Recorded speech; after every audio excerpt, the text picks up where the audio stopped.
¿Qué hallazgos hematológicos generales suelen acompañar a la policondritis recurrente? Leucocitosis leve y anemia normocítica y normocrómica. ¿En qué porcentaje de pacientes con policondritis recurrente se observa eosinofilia? En el 10% de los pacientes.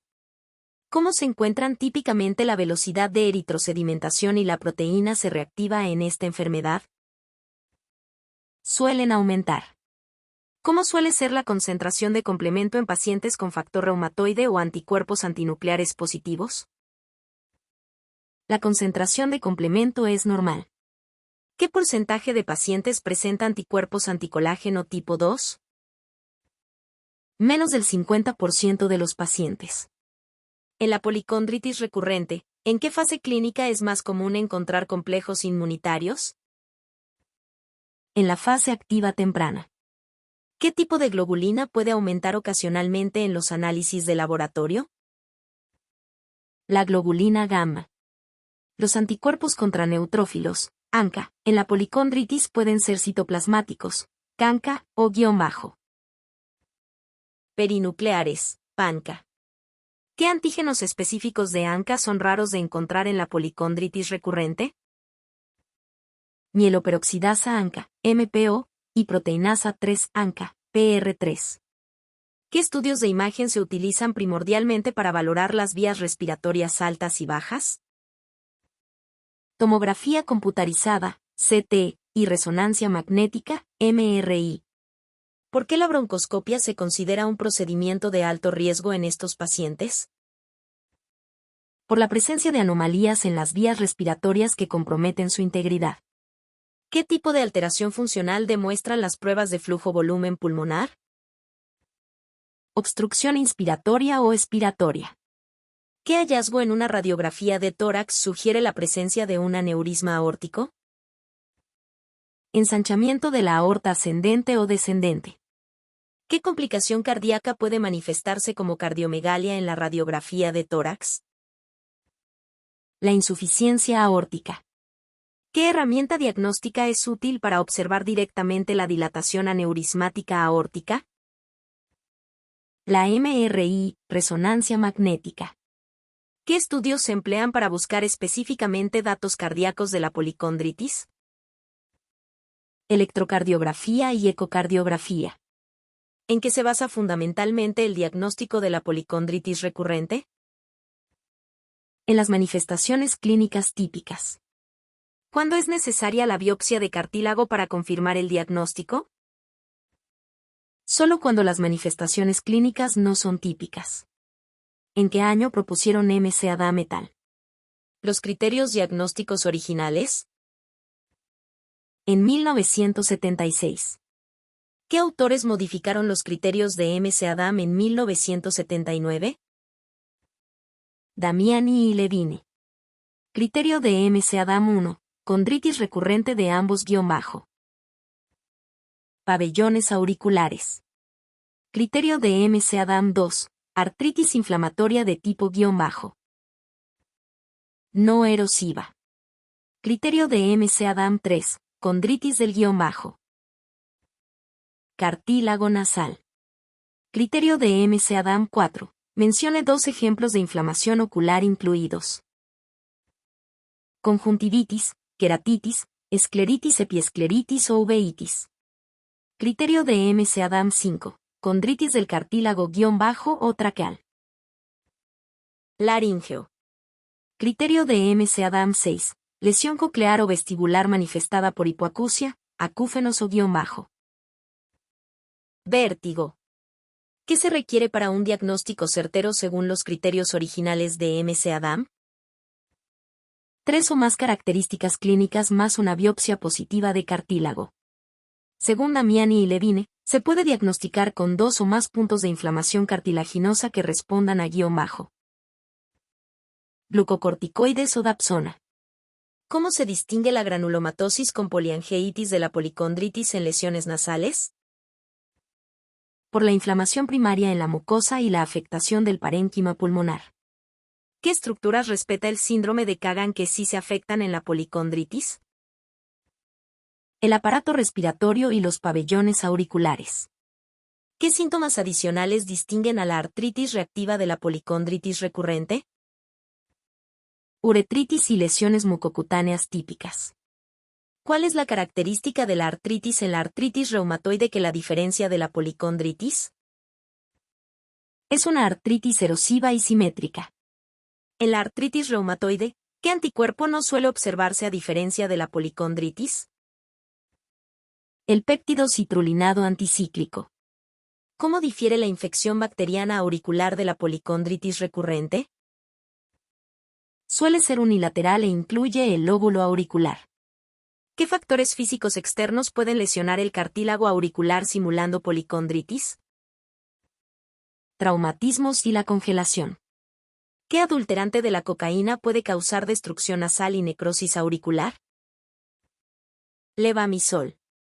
¿Qué característica clínica distingue las lesiones auriculares por levamisol de la policondritis?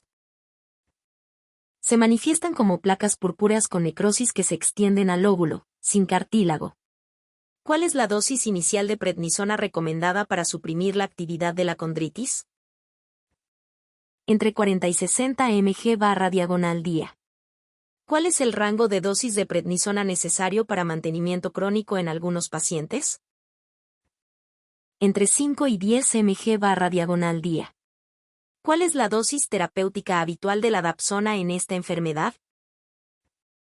De 50 a 100 mg/día. ¿Qué deficiencia enzimática contraindica el uso de dapsona? Deficiencia de glucosa y 6-fosfato deshidrogenasa, G6PD. ¿Por qué el embarazo es una contraindicación para el uso de dapsona? Debido a sus efectos secundarios y riesgos potenciales en la gestación. ¿Cuándo se deben utilizar inmunodepresores como la ciclofosfamida o el metotrexato? En casos graves que ponen en peligro órganos o en pacientes resistentes a prednisona. Nombre 2 inmunodepresores alternativos al metotrexato mencionados en el texto. Azatioprina o ciclosporina. ¿Qué tratamiento adicional suelen requerir los pacientes con inflamación ocular grave? Glucocorticoides intraoculares. ¿Qué biológico antirreceptor de interleucina 6 se ha reportado en casos limitados? Tocilizumab. ¿Qué tipo de biológicos incluyen al rituximab en el contexto de esta enfermedad? Anticuerpos anti-CD20. ¿En qué casos quirúrgicos es necesaria la intervención cardíaca? Para sustituir una válvula cardíaca o reparar un aneurisma aórtico. ¿Qué intervención quirúrgica es necesaria si la obstrucción de la vía aérea es pronunciada? Traqueostomía. ¿Qué técnica se utiliza para manejar el colapso traqueobronquial? Colocación de endoprótesis, stents. ¿Cuál es la duración típica de un episodio inflamatorio de policondritis recurrente? Desde unos cuantos días hasta varias semanas. ¿Cuál es la supervivencia estimada a los 5 años para pacientes con policondritis recurrente? 74%. ¿Cuál es la supervivencia estimada a los 10 años para estos pacientes? 55%. ¿Qué porcentaje de las muertes se atribuye directamente a la policondritis o a su tratamiento? Cerca del 50%. ¿Qué porcentaje de las muertes se debe a complicaciones respiratorias? Casi el 10%. ¿Qué factor clínico se asocia con un pronóstico más sombrío? Una enfermedad más diseminada. Concepto: policondritis recidivante. Definición: enfermedad inflamatoria episódica y recurrente que afecta predominantemente a los cartílagos. ¿En qué se diferencia la artritis de la policondritis de la artritis reumatoide respecto a las erosiones? La artritis de la policondritis es no erosiva. ¿Cómo se describe la evolución clínica en pacientes con enfermedad grave? Como una forma crónica y latente que puede ser grave. En las pruebas de laboratorio, ¿cómo suele estar la concentración de factor reumatoide? Suele ser positiva pero con concentración reducida. ¿Qué técnica diagnóstica permite observar directamente las vías respiratorias aunque sea riesgosa? La broncoscopia. ¿Qué síntoma vestibular es criterio diagnóstico de MC-ADAM? Vértigo. ¿Qué tipo de hipoacusia se asocia a la policondritis recurrente? Hipoacusia neurosensitiva. ¿Qué característica de la aorta puede evaluarse mediante MRI? Dilatación aneurismática. Los criterios de Damiani y Levin permiten diagnosticar con una biopsia positiva y guión bajo o más de los criterios de MC-Adam. 1. ¿Qué área del pabellón auricular no contiene cartílago y ayuda al diagnóstico diferencial?